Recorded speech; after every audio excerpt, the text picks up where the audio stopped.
আসেন আমরা আসলে আলোচনা করি নাকি? কথাই থাক, আপনি ব্যর্থ হয়ে যাচ্ছেন, এটা সম্ভব। যত ভালো প্রোডাক্ট থাক, যত শিক্ষা থাক, যত কিছুই থাক, তারপরও আপনি সফল হতে পারবেন না যদি আপনি মনে না করেন যে এটা আপনার পক্ষে সম্ভব, এটা আমি পারবো। দেখেন, মানুষ চাঁদে যেতে পারতো না কোনোদিনও, মানুষ চাঁদে যেতে কোনোদিনও পারতো না যদি মানুষ এটা বিশ্বাস না করতো যে চাঁদে যাওয়া সম্ভব। মানুষ যখনই বিশ্বাস করেছে চাঁদে যাওয়া সম্ভব, তখনই মানুষ চেষ্টা করেছে এবং ঠিকই পৌঁছে গেছে।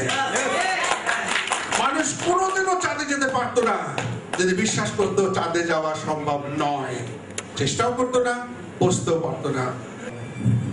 দেখেন, 1953 এপ্রিল মাসের আগ পর্যন্ত 1000 বছর থেকে মানুষ চেষ্টা করেছে যে কিভাবে 1 মাইল পথ কত কম সময়ের মধ্যে অতিক্রম করা যায়, কিন্তু লক্ষ বছর, 1000 বছর, 100 বছর চেষ্টা করেও মানুষ 4 মিনিটের কমে এই পথটা অতিক্রম করতে পারে নাই। তখন ইউনিভার্সাল ট্রুথ হয়েছে যে it is called a barrier। তখন এই ইউনিভার্সাল ট্রুথ হয়েছে যে মানুষ যতই চেষ্টা করুক, মানুষ 1 মাইল পথ কখনো 4 মিনিটের নিচে অতিক্রম করতে পারবে না। মানুষ 4 মিনিট বা তার বেশি লাগবে। ইট ওয়াজ ইউনিভার্সাল ট্রুথ। বিজ্ঞানীরা গবেষণা করে বললেন, মানুষ যতই চেষ্টা করুক, মানুষ যতই পরিশ্রম করুক, মানুষ কখনোই 1 মাইল পথ যত প্র্যাকটিস করে দৌড়া অলিম্পিকে 4 মিনিটের কমে কখনো সম্ভব নয়।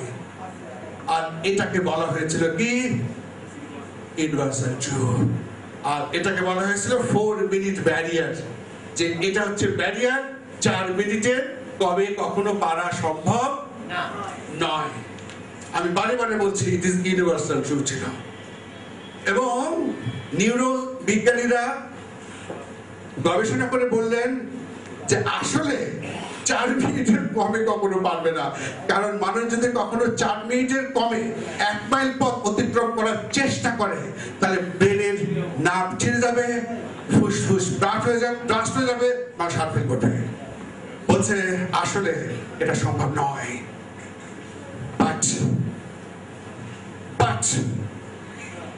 But 1953 এপ্রিল মাসে রজার ভ্যানিস ওই 4 মিনিটের কম সময়ের মধ্যে ওই 1 মাইল পথ অতিক্রম করে সারা পৃথিবীর মানুষকে চমকে দিলেন।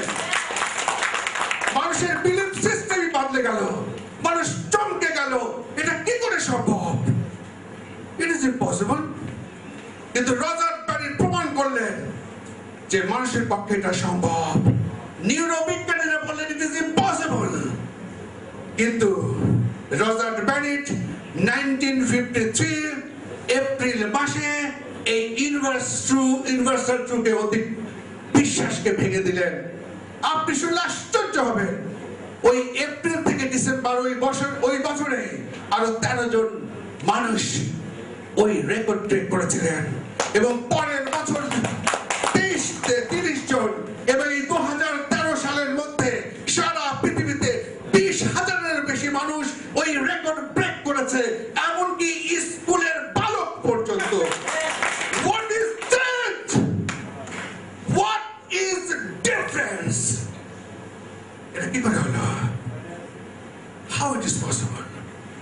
কারণ এপ্রিল মাসের 13 তারিখে, ওই এপ্রিল মাসের 1853 সালে এপ্রিল মাসে যখন রজার ভ্যানিস পেরেছে, তখন বিলিফ সিস্টেম পরিবর্তন হয়েছে। তখন মানুষ মনে করে বলেছে, বিশ্বাস করেছে, রজার ভ্যানিস যখন পেরেছে তখন এটা আমার পক্ষেও সম্ভব।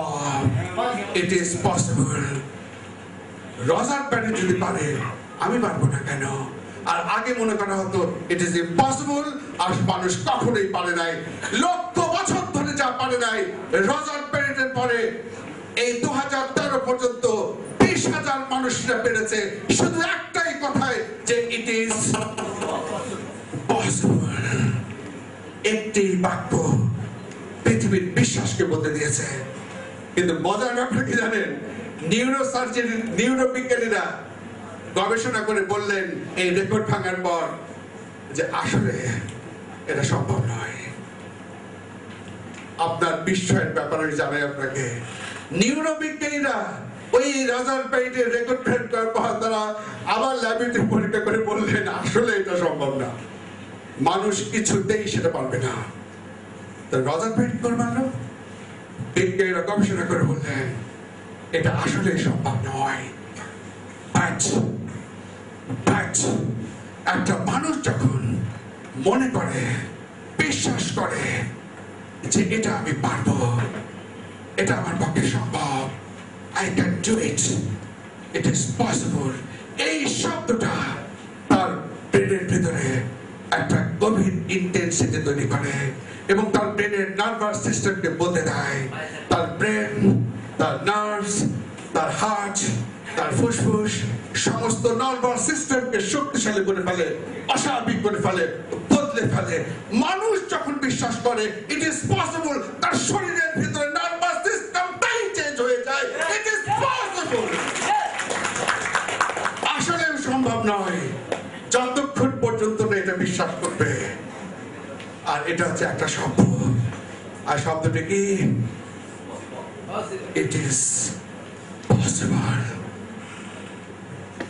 বিজ্ঞানীরা বলছে নট পসিবল।